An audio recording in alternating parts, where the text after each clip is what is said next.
Salut tout le monde, c'est Jérémy. Alors vous l'avez peut-être vu sur mes dernières vidéos, j'utilise un micro sans fil de la marque Holyland, c'est le Lark 150, donc il a été couvert par pas mal de monde, donc je voulais pas vous faire un énième test dessus, mais plutôt vous montrer un cas d'usage réel en l'utilisant avec mon smartphone comme un micro pour le vlog et vous montrer l'avantage de ce système par rapport à un micro plus classique et surtout que vous puissiez voir un petit peu la qualité sonore en extérieur.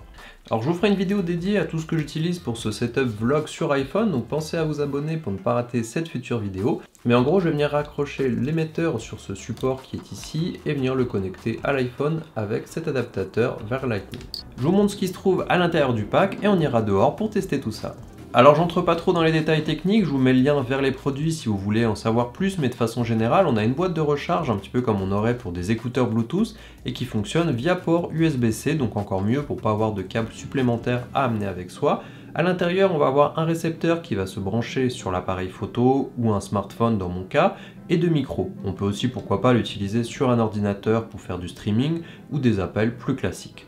On a des boutons de contrôle du volume sur chaque partie et on va pouvoir choisir d'enregistrer avec des pistes de sécurité. Pour une partie plus détaillée, je vous renvoie vers la vidéo de derrière la caméra qui sera beaucoup plus pro et précise avec des tests de portée et tout ça.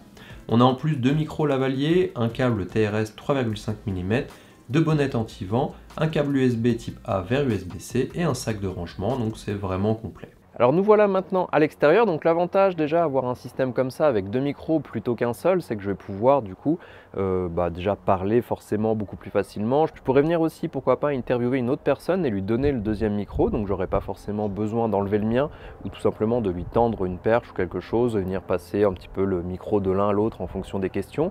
Donc là c'est plus simple. On peut aussi utiliser pourquoi pas le deuxième micro pour capturer des bruits ambiants, donc je pourrais très bien venir le prendre à la main pour poser des questions ou prendre des bruits ambiants différents. Donc là il y a même un avion qui passe, donc vous verrez peut-être comme ça si on entend beaucoup les bruits qui sont tout autour aussi, donc ça peut être intéressant. Un autre point sympa avec ce système, c'est que je peux aussi très bien changer facilement la caméra et utiliser la caméra frontale sans avoir un problème avec le son, parce que si forcément j'avais un micro de base qui serait orienté vers moi ou vers l'autre côté, forcément dès que je change de sens ça ne marcherait plus. Ici ça ne sera pas le cas, je pourrais très bien venir poser la caméra juste ici. Voilà, donc dans ce cas-là, la caméra est posée sur un support. Je peux aussi venir me reculer et continuer à vous parler tout en vous présentant ce que je suis en train de vous présenter. Donc ça aussi, c'est plutôt pratique. Forcément, avec un système de micro classique, je ne pourrais pas faire ce type de vidéo. Alors ça ne sera pas forcément utile pour tout le monde, mais c'est quand même un plus d'avoir cette liberté, que ce soit pour faire des vlogs ou des vidéos un petit peu plus classiques. Alors pour la portée, on aura une portée d'environ 100 mètres avec ce système. On va aussi avoir une batterie d'environ 18 heures aussi, en rechargeant plusieurs fois. Donc moi, dans mon cas, je ne vais pas vraiment avoir besoin des 100 mètres, mais c'est vrai que c'est toujours un plus aussi là d'avoir une bonne distance.